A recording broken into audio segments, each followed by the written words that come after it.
কিশোরদা, আজ কেমন বেচা কেনা হচ্ছে গো? হ্যাঁ, তোমার তো প্রতিদিনই বেশ ভালোই বেচা কেনা হয়। ভাই অভিনন্দন। বিধাতার কৃপায় ভালোই বেচা কেনা হয়, খরিদ্দারের কোনো অভাব হয় না। আজও ভালোই বেচা কেনা হচ্ছে। তা তোমার কি খবর? এই তো নতুন ব্যবসা হচ্ছে মোটামুটি ভালোই। ভাই শোনো, এখন হয়তো তোমার সেরকম ভাবে বিক্রি হবে না, নতুন ব্যবসা তো। কিন্তু আমি এই ব্যবসায় অনেক দিন ধরে আছি, জানি কখন কি করতে হয়। কিছু প্রয়োজন হলে আমায় নির্দ্বিধায় বলবে ভাই, কেমন? জি কিশোরদা, নিশ্চয়ই বলবো। ভাই অভিনন্দন। নতুন ব্যবসায় বেশি লাভের কথা ভেবো না। এখন তুমি অল্প লাভে বিক্রি করো, মানুষের বিশ্বাস অর্জন হবে যখন, তখন দেখবে বিধাতা ঠিক তোমার হাতে বড় কিছু দেবে। হ্যাঁ দাদা, আপনি যেমন বললেন তেমনটাই করব। আমিও চাই একজন বড় ব্যবসায়ী হতে। তা ভাই, নতুন বিয়ে করলে একদিনেই দাদাটিকে মাছ ভাতের ভোজে নিমন্ত্রণ করবে না? হ্যাঁ, নিশ্চয়ই করব। আমার বউ খুব ভালো রান্না করতে পারে। কালকে রাতেই চলে আসবেন আমাদের বাড়ি, খেয়ে যাবেন কেমন? যাব যাব। এই বৃষ্টির রাতে গরম গরম ভাত এবং তার সাথে মাছ ভাজা, ও জমে যাবে। ভেবেই জিভে জল চলে আসছে গো। হ্যাঁ, যা বলেছেন দাদা। 2 সপ্তাহ ধরে একভাবে বৃষ্টি হয়ে চলেছে, আর থামবার কোনো নামগন্ধই দেখছি না। বন্যা না হয়ে গেলে হয়। বন্যার কথা বলো না ভাই, আমাদের গ্রামের কাছেই নদী। বাঁধ ভেঙে গেলে সবকিছু ভেসে যাবে, তখন খাবো কি?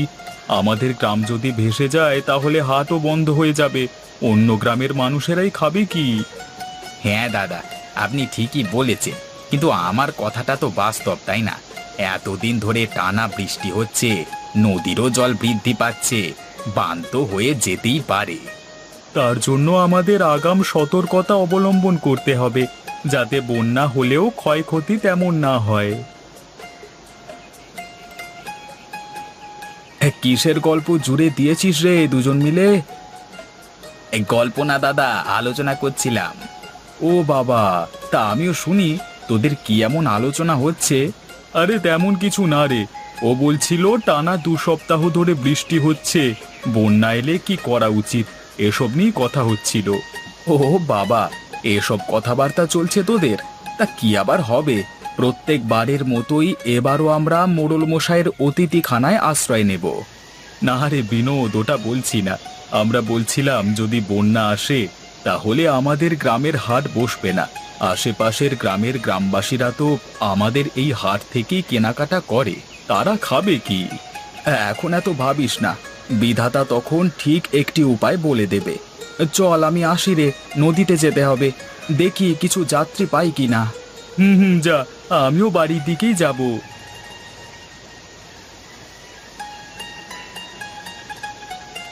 কি গো গিন্নি, খাবার বেড়ে বসে আছো কেন? যদি আমার আসতে দেরি হতো তখন কি করতে? কি আবার করতাম, আমি নিজে খেয়ে নিতাম। গিন্নি, মজা করছো আমার সাথে? কতদিন পর এইভাবে একটু মজা করলে তুমি আমার সাথে। থাক থাক, আর বলতে হবে না। তাড়াতাড়ি খেতে বসো তো, অনেক বেলা হলো তো। হ্যাঁ হ্যাঁ, বসছি বসছি। তুমিও আমার সাথে বসে পড়ো, আর কত বেলা করবে? তা বললে হয় গো, স্বামীর খাওয়া হলে তবেই স্ত্রীরা খায়, এটাই নিয়ম। তুমি চটপট খেয়ে নাও, তারপর আমি খেয়ে নেব। জানি না বাবা, তোমাদের এসব নিয়ম কানুন। ওসব ছাড়ো, আজকে কেমন বিক্রি হলো গো? মিথ্যে বলবো না, ঠাকুরের কৃপায় এখনো পর্যন্ত ভালোই বিক্রি হচ্ছে। এই ভারী বর্ষাতেও মানুষজন কেনাকাটা করতে আসছে। তা আসবে না কেন বলো তো? এই বর্ষায় গরম গরম মাংস আর সাদা চালের ভাত খেতে যে ভারী সুন্দর লাগে। ঠিক বলেছো তুমি, কিন্তু একটা চিন্তা মাথায় রয়েই যাচ্ছে। চিন্তা? এর মাঝে আবার চিন্তা কিসের? অনেক চিন্তা আছে গো। টানা 2 সপ্তাহ ধরে বৃষ্টি হচ্ছে, সেটার খেয়াল আছে। এবার যে বন্যা নামবে, বন্যা হয়ে গেলে আশেপাশের গ্রামের মানুষজন খাবে কি? হ্যাঁ, এই কথাটা তো ভেবে দেখিনি। আমাদের গ্রামটা ছোট হলেও আমাদের গ্রামের হাটের ওপর নির্ভরশীল আশেপাশের গ্রাম। সব যদি ভেসে যায় তাহলে মানুষ খাবে কি? ওটাই তো চিন্তার বিষয় গো গিন্নি। আশ্রয় তো নিয়ে নেব মোড়ল মশাইয়ের অতিথিশালায়, কিন্তু আশেপাশের মানুষজনের কথাও তো ভাবতে হবে। হুম, তোমার মাথায় কত চিন্তা ভাবনা। তোমার মতো স্বামী পেয়ে আমি ধন্য, যে শুধু নিজের কথা নয়, আরো 4টে মানুষের কথা চিন্তা করে। আরে ওসব কথা ছাড়ো। আচ্ছা শোনো, তোমাকে একটা কথা বলাই হলো না। কি কথা গো? আমাদের বাজারে আমার পাশে মাছ নিয়ে বসে অভিনন্দন, নতুন ব্যবসা শুরু করেছে। তারও সাথে এই কদিন হলো বিয়ে করেছে, তাই রাতের বেলাতে বাড়িতে ভোজ দেবে বলেছে আমাদের। বাহ, এ তো দারুণ খবর। এবার ছেলেটা বুঝবে দায়িত্ব কাকে বলে।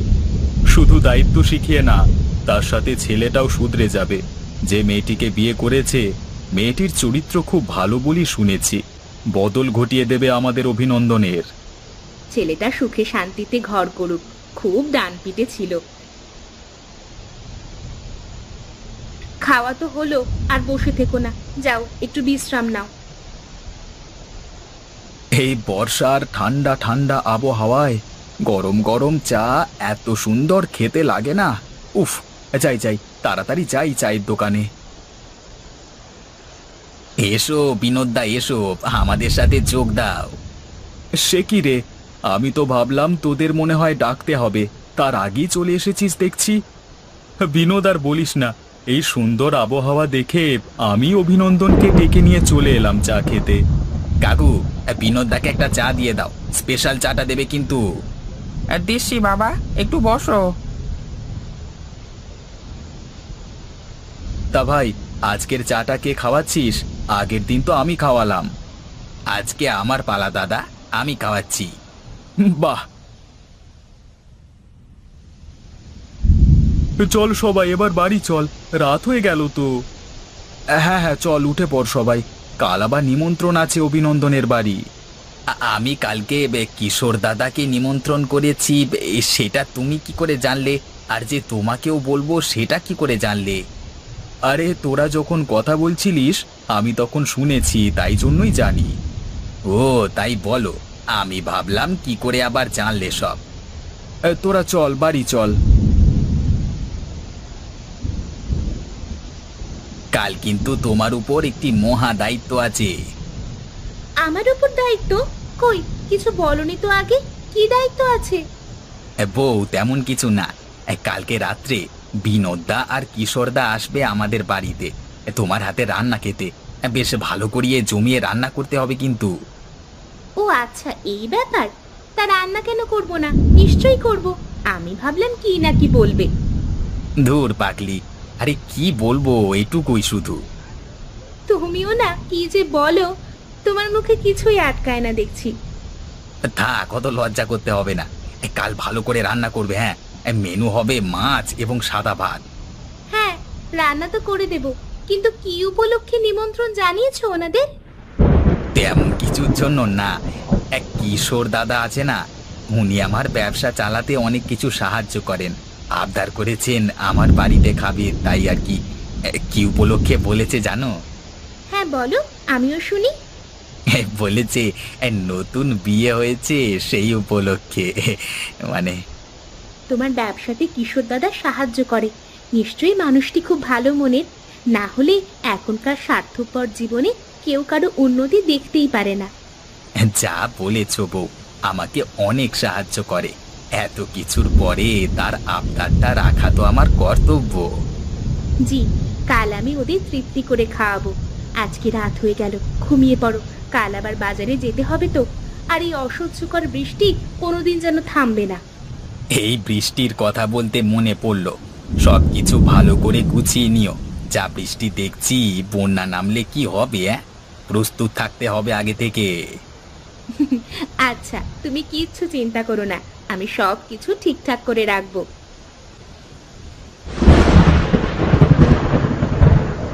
কি ব্যাপার, আজকে কিশোর দাদা এখনো দোকানে এলো না? অন্যদিন তো আমার থেকে আগে এসে দোকান খুলে ফেলে। এই বৃষ্টি হচ্ছে বলে আজকে দোকান খুলবে না নাকি? কি ব্যাপার রবি, আজকে একা কেন? কিশোর কোথায়? জানি না গো দাদা, অন্যদিন তো কিশোর দাদা আমার থেকে আগে এসে দোকান খোলে, কিন্তু আজকে এখনো আসেনি কেন? সে আজকে মনে হয় আর আসবে না। দেখা যাক আসে কি। শুনুন গ্রামবাসীরা, একটু এইদিকে আসুন তো, আপনাদের জন্য জরুরি বার্তা আছে। আবার কি কিছু হলো নাকি? গ্রামের মোড়ল মশাই নিজে এসে প্রচার করছেন। চলো বিনোদদা, গিয়ে দেখে আসি কি বলছেন মোড়ল মশাই। এমনি এমনি তো আর উনি আসেননি। হ্যাঁ হ্যাঁ, চলো গিয়ে দেখে আসি। মোড়ল মশাই, বলুন কি বার্তা আছে? নিশ্চয়ই গুরুত্বপূর্ণ বার্তা জানাবেন, তাই নিজে এসেছেন বলতে। হ্যাঁ বিনোদ, তুমি আন্দাজ ঠিকই করেছো। সকলে মন দিয়ে শুনুন। জি বাবু, বলুন। শুনুন গ্রামবাসীরা, শহর থেকে আমার কাছে খবর এসেছে টানা 2 সপ্তাহ ধরে বৃষ্টি হচ্ছে। নদীর অবস্থা খুব ভয়ঙ্কর, কিছুদিনের মধ্যেই বন্যা হয়ে যেতে পারে। তাই আগাম সতর্ক হয়ে যান গ্রামবাসীরা। বন্যা হয়ে গেলে আপনারা আমার অতিথিশালায় আশ্রয় নেবেন, খাওয়া দাওয়ার ব্যবস্থা আমি করে দেব। বাবু, আমাদের ব্যবস্থা তো আপনি করে দেবেন, কিন্তু আমাদের হাট না বসলে আশেপাশের গ্রামের মানুষ তো কিছু খেতে পারবে না। আমাদের বাজারের ওপরই তো তারা নির্ভরশীল। হ্যাঁ মোড়ল মশাই, ও ঠিকই বলেছে। আমাদের তো সবার কথাই ভাবতে হবে, তাই না? আচ্ছা আচ্ছা, আমি ভেবে দেখব এখন কি করা যায়। কিন্তু আমার অতিথিশালায় অত জায়গা নেই যে আশেপাশের গ্রামের মানুষেরও ব্যবস্থা করব। বাবু, আমি একটা কথা বলছি, খারাপ ভাববেন না। আপনি এখন উত্তেজিত হয়ে পড়বেন না। শান্ত মাথায় বাড়িতে গিয়ে বিশ্রাম নিন। আমরা বিকেলের দিকে গিয়ে দেখা করব আপনার সাথে। হ্যাঁ মোড়ল মশাই, ও ঠিকই বলেছে। আপনি শান্ত হন, একটা উপায় ঠিক বেরিয়ে যাবে। আচ্ছা, আমি তাহলে এখন বাড়ি যাই। হ্যাঁ, তোমরা বিকেলে অবশ্যই আমার সাথে দেখা করো।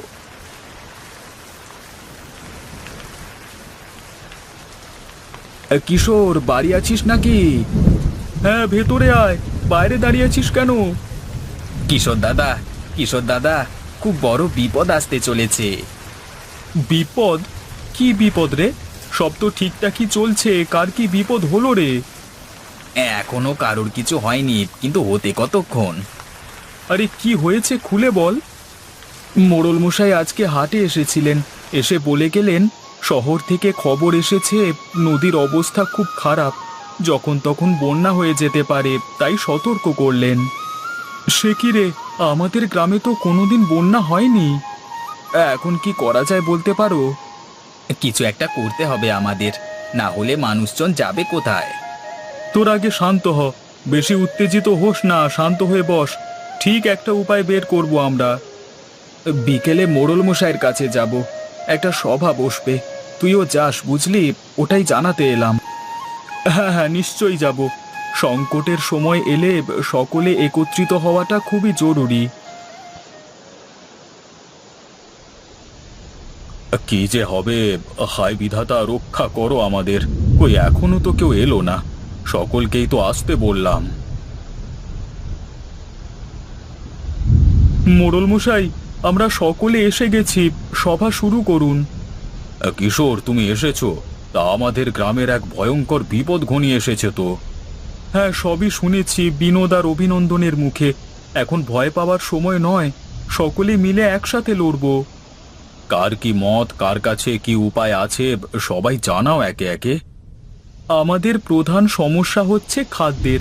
এই নিয়ে যদি কারোর কাছে কোনো উপায় থাকে তাহলে নির্ভয়ে বলো। বাবু, আমি কিছু বলতে পারি? হ্যাঁ, নিশ্চয়ই বলো।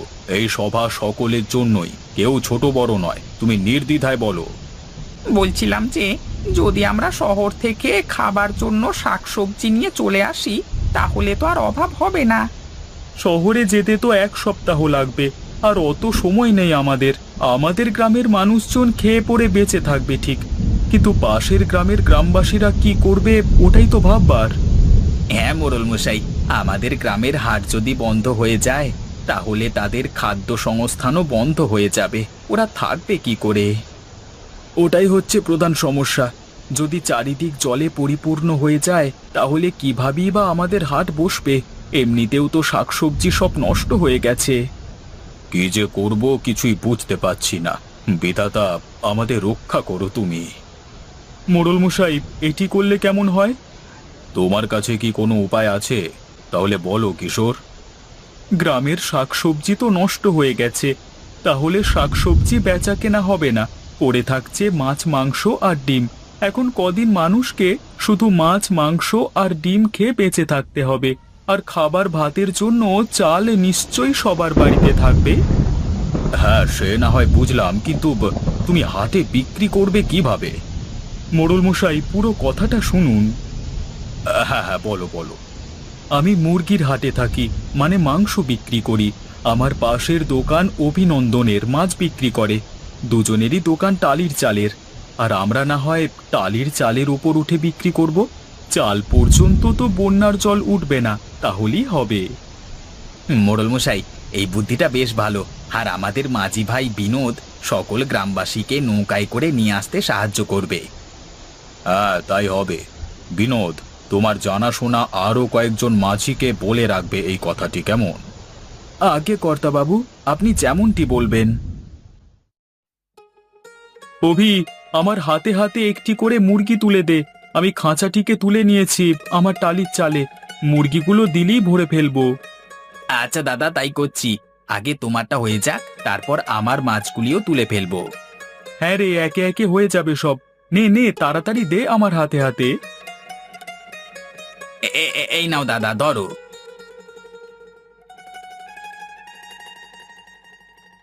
বাহ, বেশ ভালোই প্রস্তুতি চলছে দেখছি। চালিয়ে যাও চালিয়ে যাও, কখন কি হয়ে যাবে বলা খুব মুশকিল। হ্যাঁ, ওই জন্যই তো এত তাড়াতাড়ি তোড়জোড় করছি। আপনি এত ভোরে কি করছেন? না না, তেমন কিছু না। এই দেখতে এসেছিলাম কেমন প্রস্তুতি চলছে। সকলকে তো বিপদের হাত থেকে রক্ষা করতে হবে, তাই জন্য। ভালোই করেছেন বাবু, আপনি দেখুন আমরা কাজ করি। মোড়ল মশাই, দোকানের ভেতরে গিয়ে বসুন, বসবার জায়গা আছে। শুধু শুধু দাঁড়িয়ে থাকবেন কেন? না না, সকলের বিপদে আমি বসে থাকি কি করে? তোমরা কাজ করো, আমি দেখছি কোনো সাহায্য করতে পারি কিনা।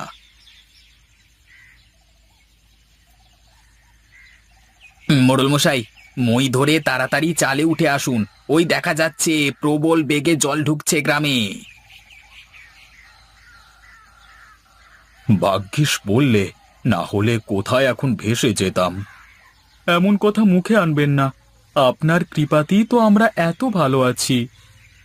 আমার কৃপা নয়, সবই বিধাতার ইচ্ছা। বিধাতার ইচ্ছে ছাড়া কোনো কিছুই সম্ভব নয়। বুদ্ধিটা বেশ কাজে দিয়েছে। দোকান ঘরগুলি ডুবে গেলেও চালটি ভেসে আছে। এবার বিনোদদা লোকজন নিয়ে এলেই বেচা কেনা শুরু হয়ে যাবে, কারোর কোনো সমস্যা হবে না। সবার উপকার হলেই তো ভালো, তাই না?